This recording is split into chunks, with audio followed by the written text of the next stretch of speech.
In this lifespan, I have never been capable of living a double standard, certainly not for very long, because I would know that it's a lie. It's either one way or another. Which way is it? It can only be one way. Well, under the duress of being homeless, I've managed to live that double standard for all of these months. Probably because I got in the modality of living this way when my trustee stopped paying the rent, maybe earlier than that, but that's as much as I can remember right off the top of my head, because I knew it was impossible to stay at the apartment building since she had stopped paying the rent.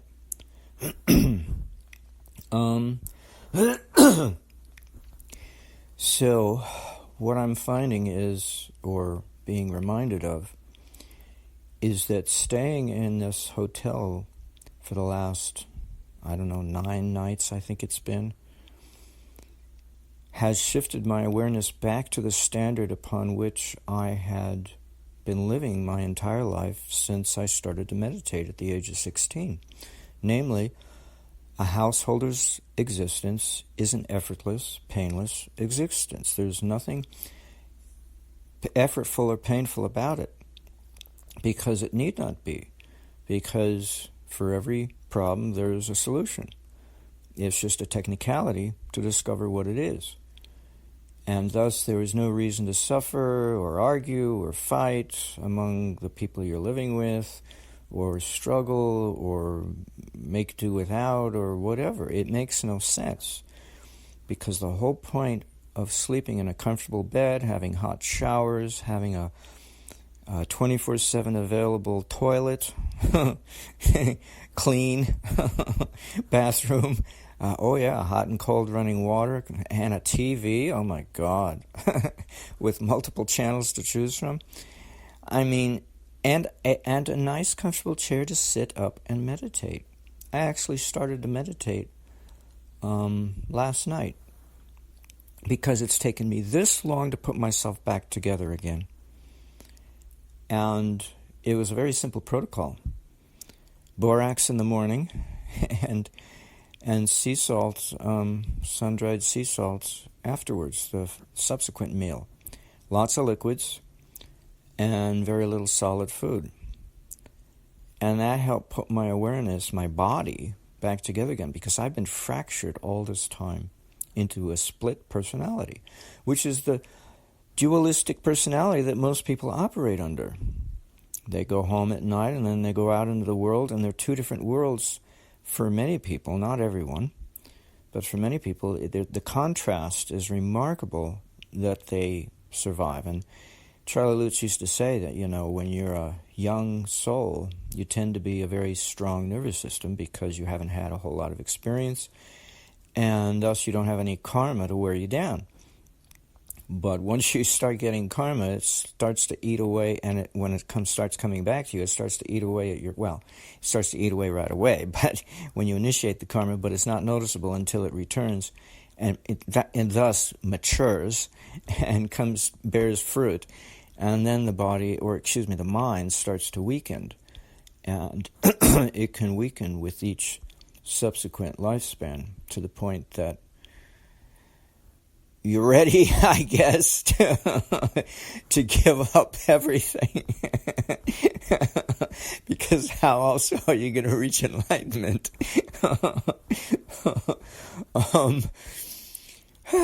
Well, since I was born with poor health, unfortunately, I was given a motivation not to give up anything, certainly not my health.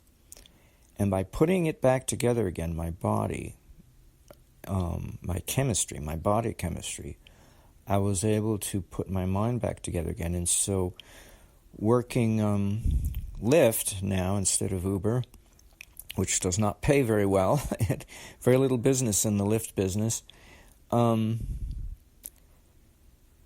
what I noticed in analyzing it last night while lying in bed, considering my fate, which I now face, moving out of the hotel, I couldn't work yesterday. It was impossible. because the first job was fine. The second job, I'm falling asleep behind the wheel. And the day before yesterday, I actually did fall asleep.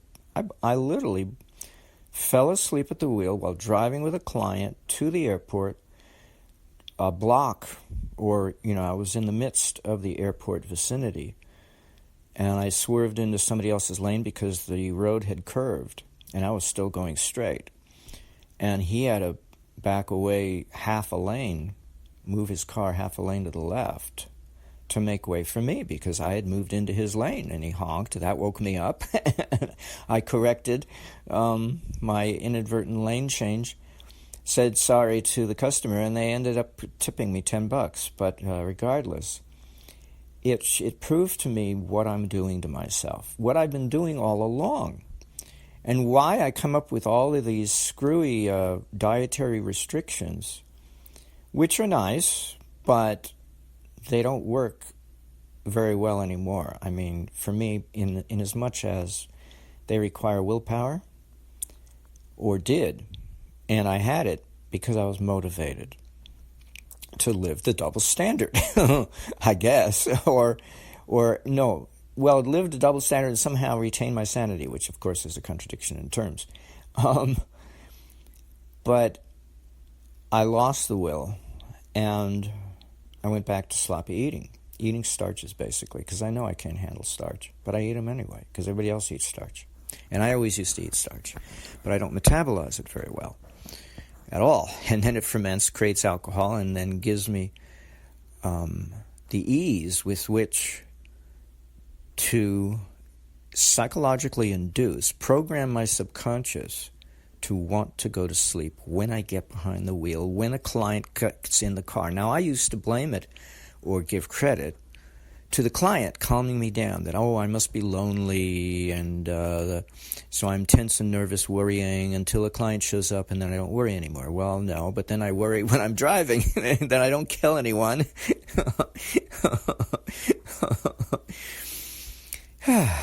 Anyway, but what I see is the fact that I never really wanted to do this because it's absurd. The only point and purpose of doing this job of driving people around was to have a place to sleep. And now that I don't need that, or didn't for 9 days, I was able to rediscover the relevance of borax by first bathing in it and then ingesting it every morning with yogurt. And now I had yogurt blended with applesauce, a whole quarter teaspoon of borax. And because that's not what the blood is made up of, the blood is made up of salt, not sodium borate, I have to autocorrect or correct that imbalance by taking salted food, salted soup, a lot of liquids, afterwards, the next meal.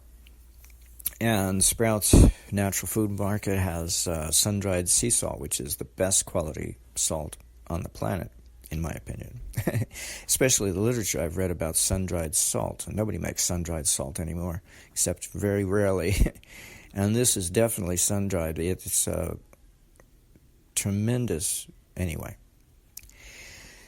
So what I've noticed is that sleeping in this bed for 9 months and now adjusting my and so I was able to meditate. I was able to sit down last night and this morning. Was it this morning? No, it was the night before last. Was it? That's right. That's right. It was. I think it was the night. Oh, I forget how many times now. 2 or 3 times. Yeah, I didn't do this morning's meditation yet because I've been upset all night thinking about what's going to come about today. But it's all a question of references. And so when I sleep in this and I regain my sanity, my wholesomeness, such that I'm not fighting myself anymore and I can sit down to meditate, it's a totally different standard, and driving around people is a joke. It's a bad joke. It's a very bad joke. Now, once I get back out into the car sleeping in it, it doesn't matter, because then it's like incentive. well, you can't stay in bed or whatever, so you got to leave the neighborhood, right? You can't stay in the neighborhood. I can't stay in the neighborhood during the daytime because I don't want to get on people's bad sides. So I leave. So it kicks the whole thing going, whether or not I got enough sleep, and I never do. But I go back to fighting myself again. It's probably why I haven't been able to keep up Borax, because when I was sleeping in the car, living a life of a double standard is almost a requirement. But then that means I'm constantly fighting death, because falling asleep at the wheel is a deadly thing. And I've been doing nothing but fighting it up until now. And when somebody, my first ride yesterday, said, drive safely, I thought to myself, well, now I get a whole different spin on that. Don't drive at all is the only way to drive safely in my case. Because it's so absurd. Nothing since the eviction has made any sense.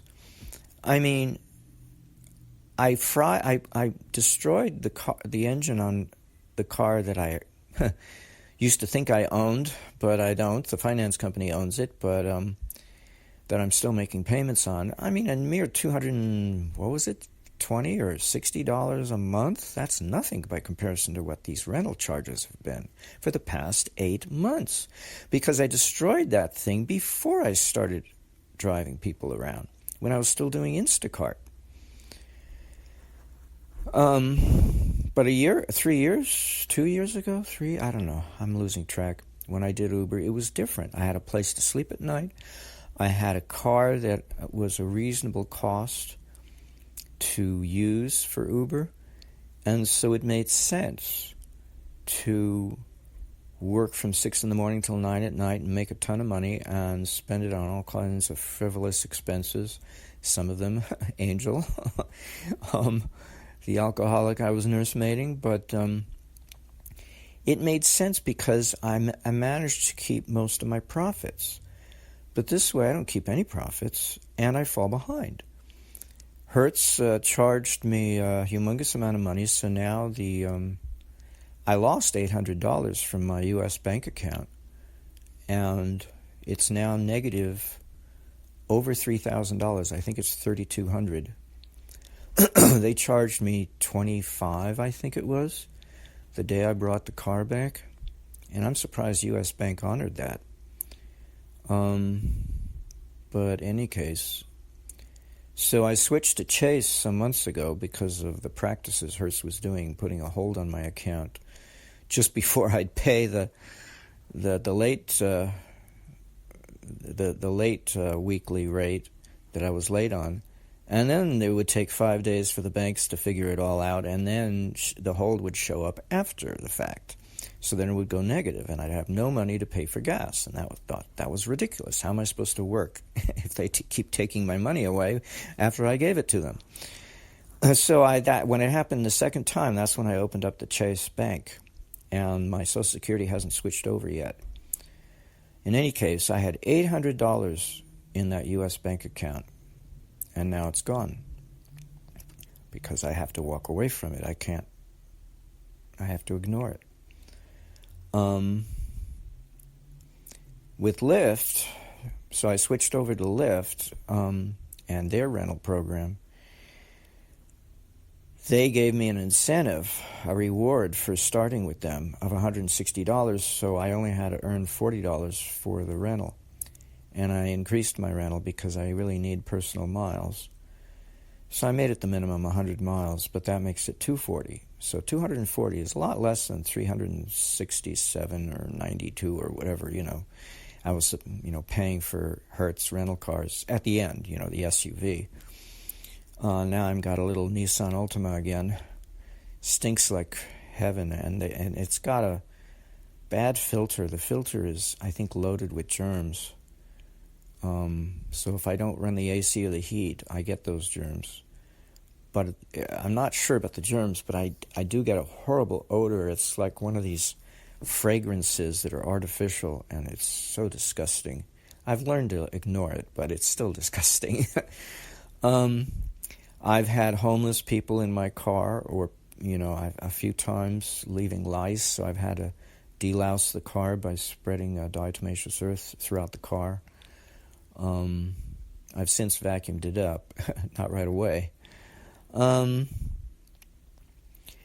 So it's all about references. So since the car was never intended to make money, because it's impossible to make money off of this, it was merely a place to sleep at night. And so I had a different standard with which to judge my daily routine of living life a double standard, doing a job I didn't want to do, and fight myself in the course of doing so to stay awake. And I've succeeded most of the time, but a few times I failed. Just out of the sheer idiocy of struggling against an impossible task of fighting oneself. So it's no small wonder I don't meditate for the last, God, I don't know how many years it's been, because I've been fighting myself.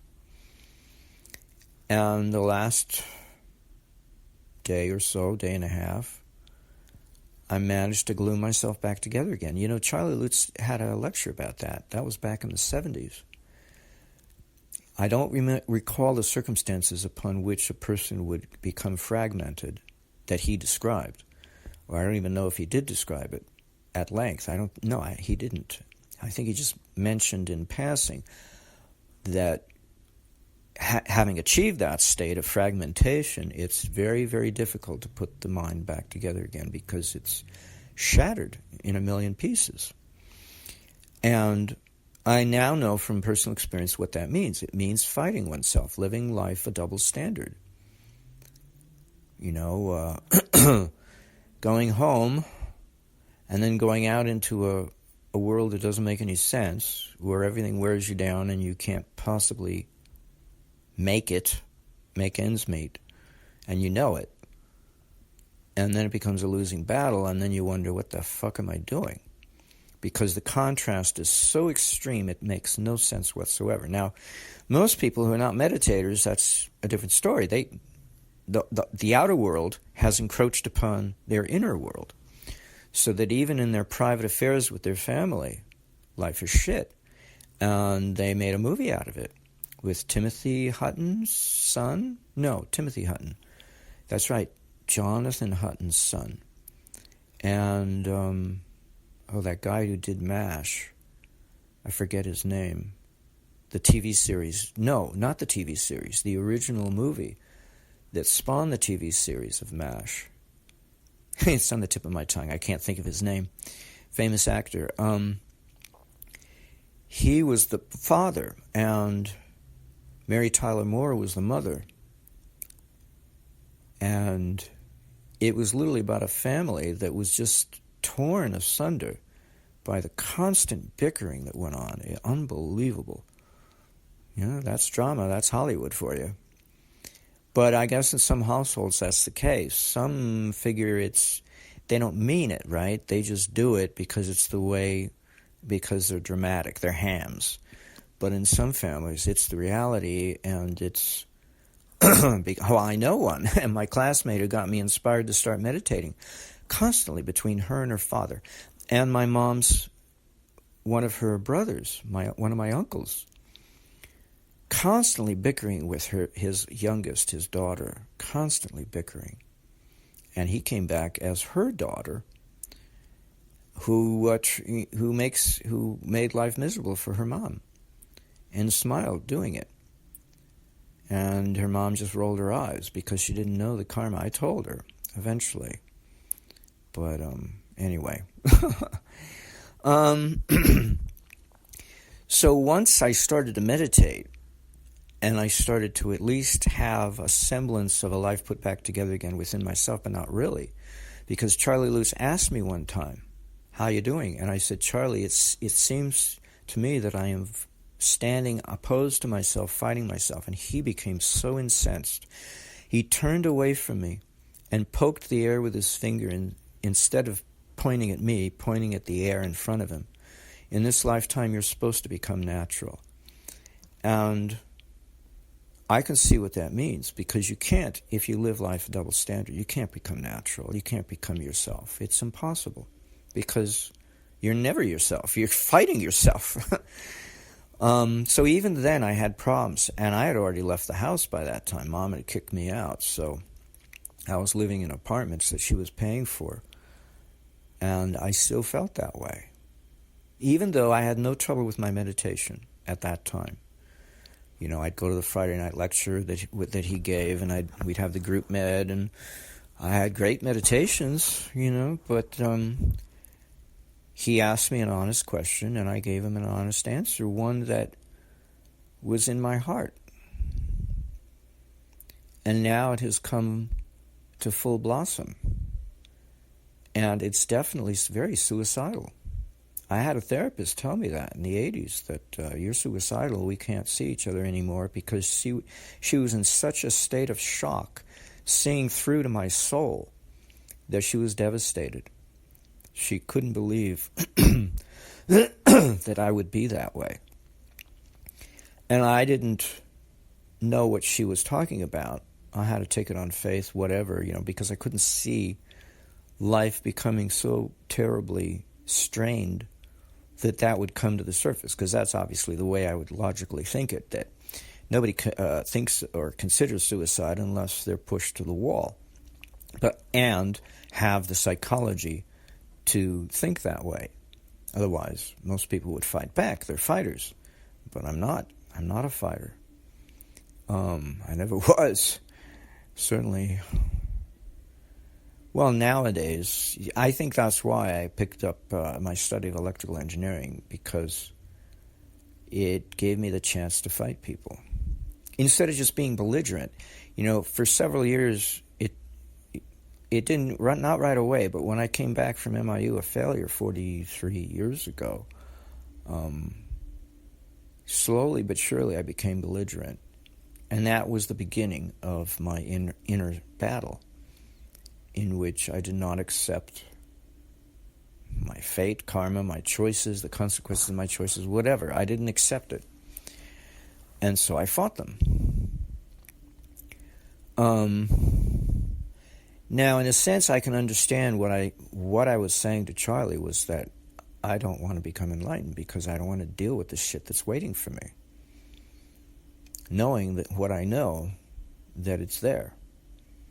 And having had a taste of it already, I even went back in time to see what I had done to one person among the group who was suffering to death, and feel what she was going through.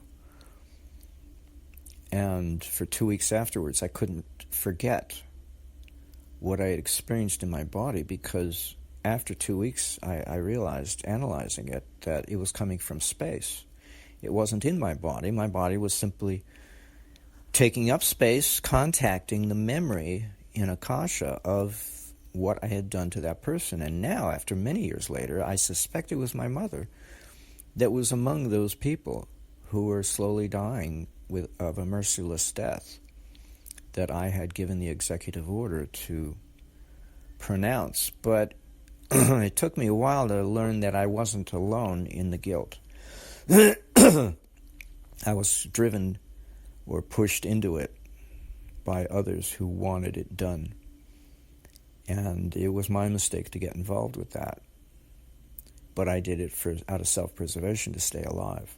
Little good it did me, because it's given me this karma to have to face when all is done, which may lead to me committing suicide, because at this point, I don't see why I would want to continue to live if I had to face that shit. And so that's why I fight it, because I want to live, and I don't want to commit suicide, because I love life. I didn't have these problems, issues, when the first time I had a taste of enlightenment, when I was 19, because I didn't have this shit. But Charlie said, you know, every 7 years we come into a different set of karma. And so when I reached 21, that's when it started to make its inception into my mind. And I failed to fit into the movement subsequent to my birth date. Right away, within a month or two, I failed. And as karma would have it, Mother came to visit with her third husband, and I didn't realize what I was doing when I said to her, it's okay to come and visit. I had no idea, because I had forgotten what the home life was like and had become instead acclimated somewhat, not completely, to a normal life in which nobody lives a double standard. Nobody lives a lie that they tell themselves. They just live their life.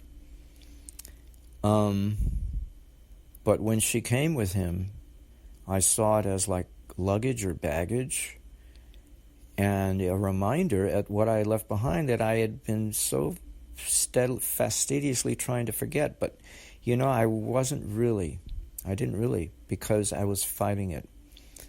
I was trying to immerse myself in keeping busy, and I was obsessed with growing wheatgrass, even though my body didn't want it. It wanted it living on the coast, but in landlocked Iowa, it didn't want it. And yet I kept trying to force it down my throat, and I kept myself so busy growing copious amounts of this stuff because I was keeping busy, because I couldn't really face people, and I couldn't face myself. And it wasn't until the last Forest Academy, the last meditation retreat, the month-long that they include in the academic program, that I finally figured out how to cope, was to eat nothing but raw grapefruit and cooked vegetables.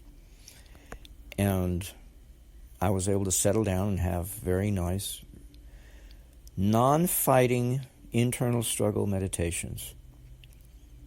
It took me 2 years to figure that out. And it was too late, because I was already a washout. They already wanted me to leave for low grades. Because I wasn't attending to academic studies. I didn't care about that. And I forgot why I went. I went there to see Maharishi. And I wasn't there when he showed up to inaugurate the domes, and I missed him when I went to visit prior to going there. He had already gone there to inaugurate MIU, so I missed him twice. It wasn't my fate, I guess.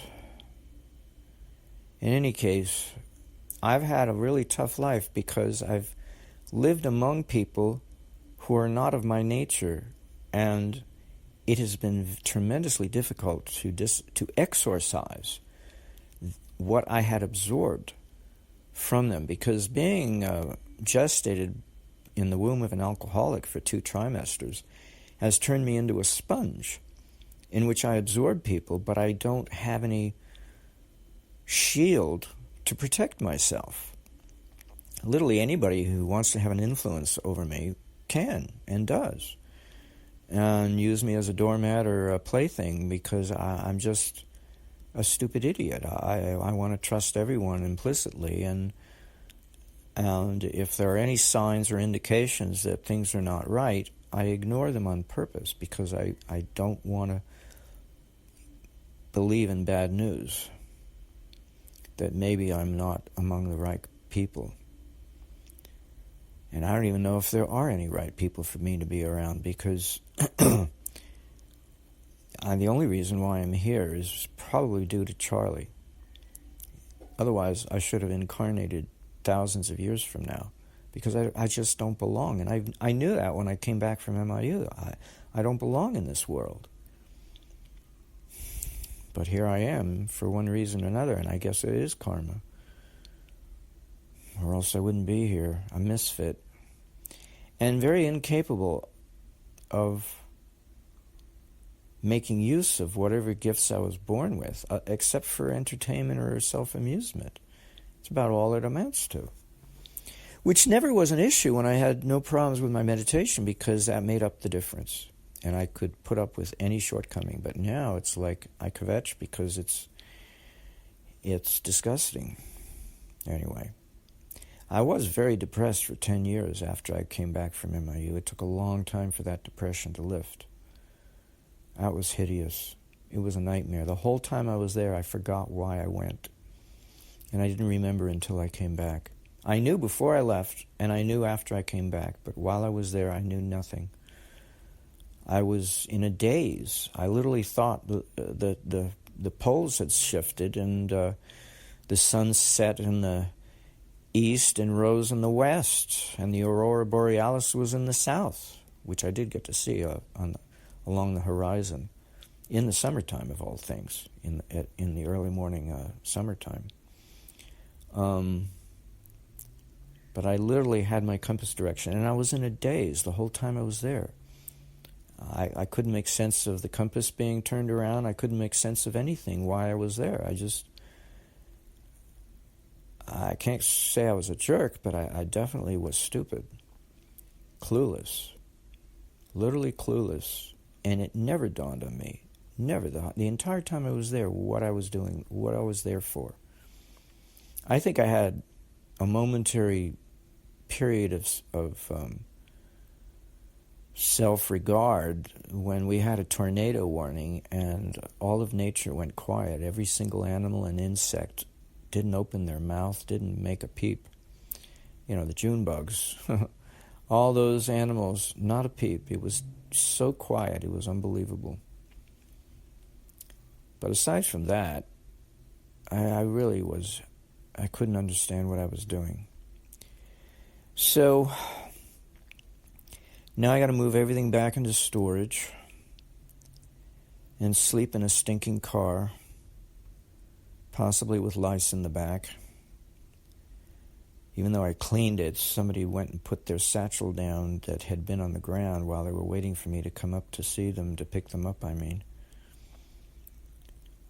So I saw he left dirt on the seat, so it tells me that he had it on the ground. And all of God, a refrigerator is a great convenience because I get to eat yogurt, I get to eat bread, I get to not have anything spoil or turn to alcohol, like the bottles of juice I drink from, and fresh fruit on occasion, tangerines. But bread and yogurt has been a big part of my diet at this point because I can handle it. Oh, and soy milk. I took soy milk out of storage yesterday because I forgot I had it, because it's in these huge cartons, which are no good. They go bad in the car within less than a day if you don't drink it all up. And they're quart size, or 2 quart. I love soy milk, but I haven't been able to drink it the whole last 8 months. So my diet has suffered. It's disgusting. It truly is a mess. I'll try and keep up the borax salt routine as long as I can, but now the rental period on the car is restarted, so I don't get to earn any money. It'll all go towards the car.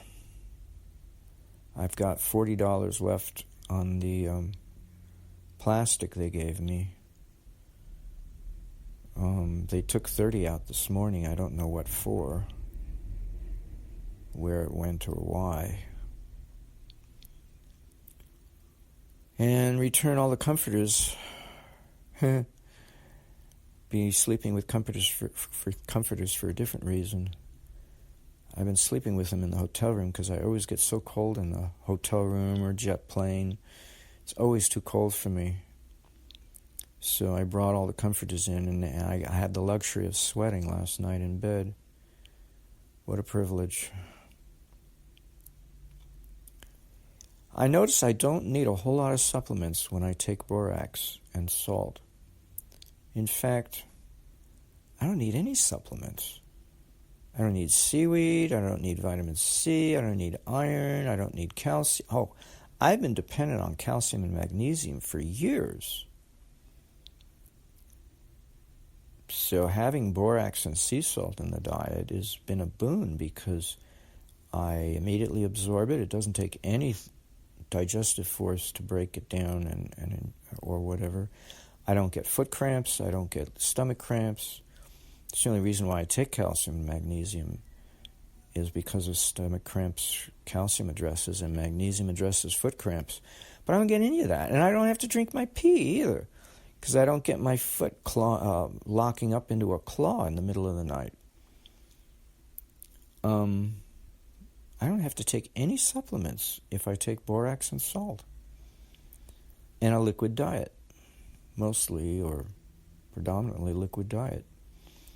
So I get cans of vegetable soup, Amy's vegetable soup, and I have a few other soups.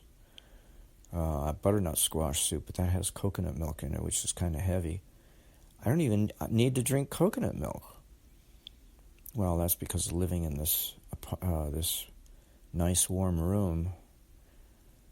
I have the luxury of not sleeping in a cold car every night, which kind of stimulates digestion.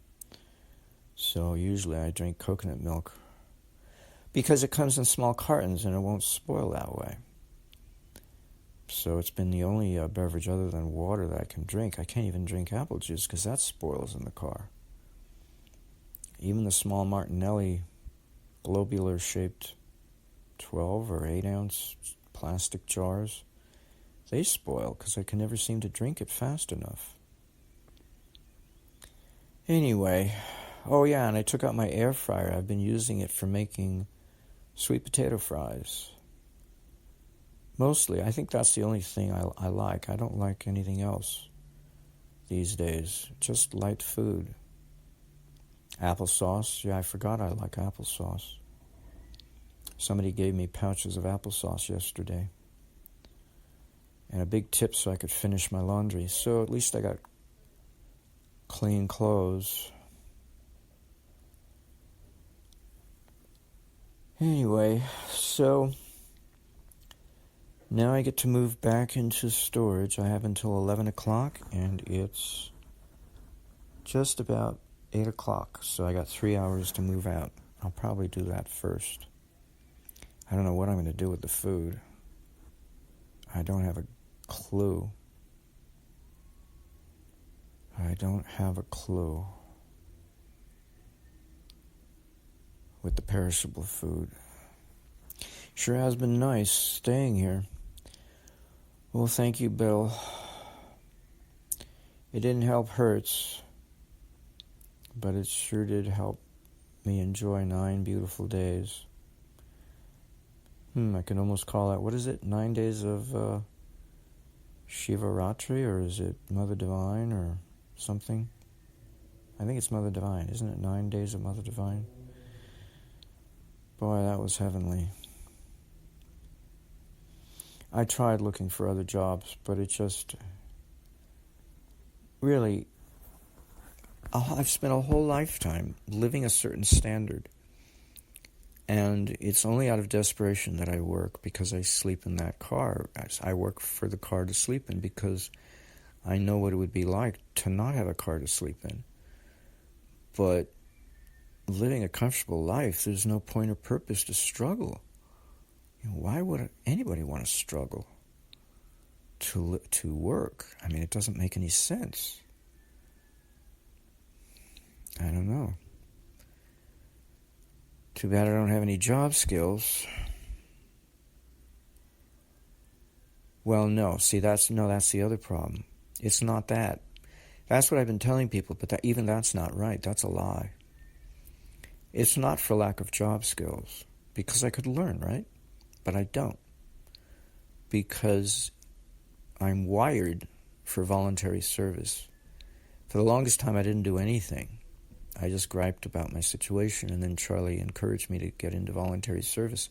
And that was 30 years ago, so I'm now wired for voluntary service, which evolved into self-study, because it's the yogi thing to do. It really doesn't have anything to do with helping humanity. I thought I could, but seems to be a waste of time, a pointless task. So it's been for my own amusement, basically. Although it's been upsetting to learn about all the lies in physics and electrical engineering. I knew they were there, I just didn't like finally learning what they were. But it answered some questions why I couldn't. That was one of the courses I took in college 30 years ago at Santa Monica College, beginning electricity, that I seemed to have a knack for, but I didn't like the way they were teaching it, and I couldn't put my finger on it, but I knew there was something, and so I walked out of class twice. Not even two pretty girls who wanted to be my lab partners who picked me, knowing that I probably would help them, and I would have, but I couldn't stay because there was something wrong with Ohm's law. And when I confronted some professionals,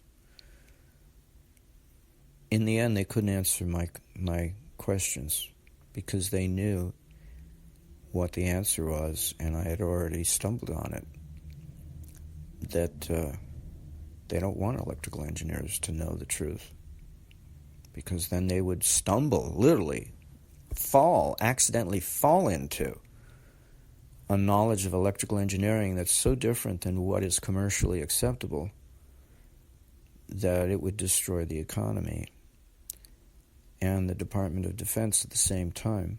Because anything we can claim about nuclear power being devastating is also a lie. It's all electrical.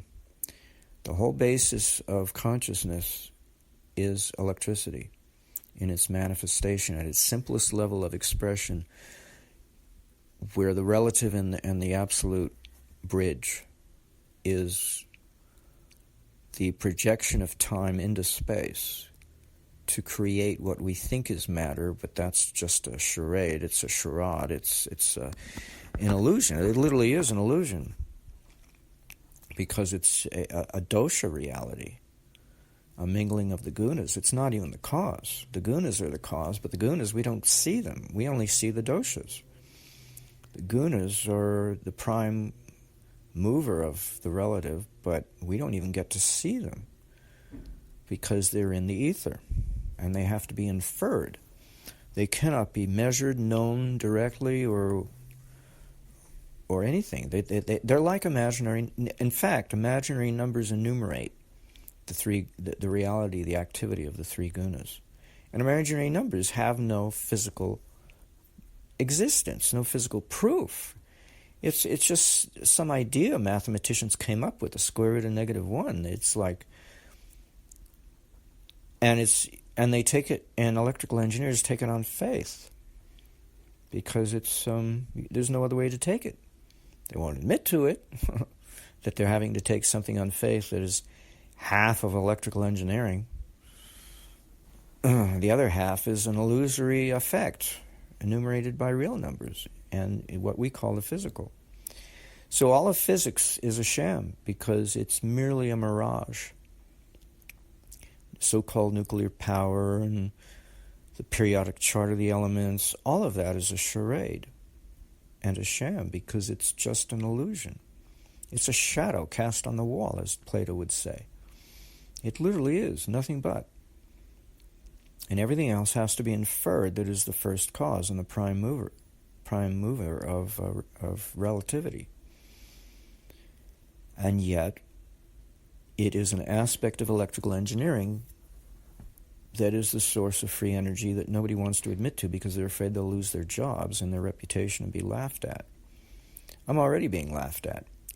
It took me till now to figure out that the guy who came down to investigate, the FBI agent, he and his associates are busy laughing at me behind my back or in front of my back. They left a clue, and it took me months to figure out the clue. But I finally got it. And it was all because I saw a movie last night called Simon with Alan Arkin and a lot of notable character actors from the 1980 era. And I'd heard about that movie, but I'd never seen it before. I'd seen advertisements on TV, but I'd never seen it. And I saw the last portion of it, and it woke me up. I realized that the people over there dealing with the case against Donna think I'm a joke. They literally are laughing. They think I'm a joke, a fool. Delusioned, yeah. They're convinced I'm delusional. So anything I say is a waste of time. And I couldn't possibly be a credible witness. This is what bothers me. How they could want me to show up if I lack credibility. How could I be a credible witness? That makes them look like jerks and liars. hardly noteworthy members of the Department of Justice to engage me when I'm not even a credible witness? Not unless they can back it up with their own research. But if they can't, which kind of makes sense, you know? If it's not in your consciousness, then it's not there. So instead it becomes a joke. Or I become a joke. Amazing. Well, I think I've covered everything. Except my mantra. I haven't meditated yet. And then I will proceed to move out and lose my food, because I can't think of what to do with it. I don't have a clue. And my incentive to work is like, I know it's at a low. It's at a low. I'll probably get it back again. Probably tomorrow when I spend the night in the car.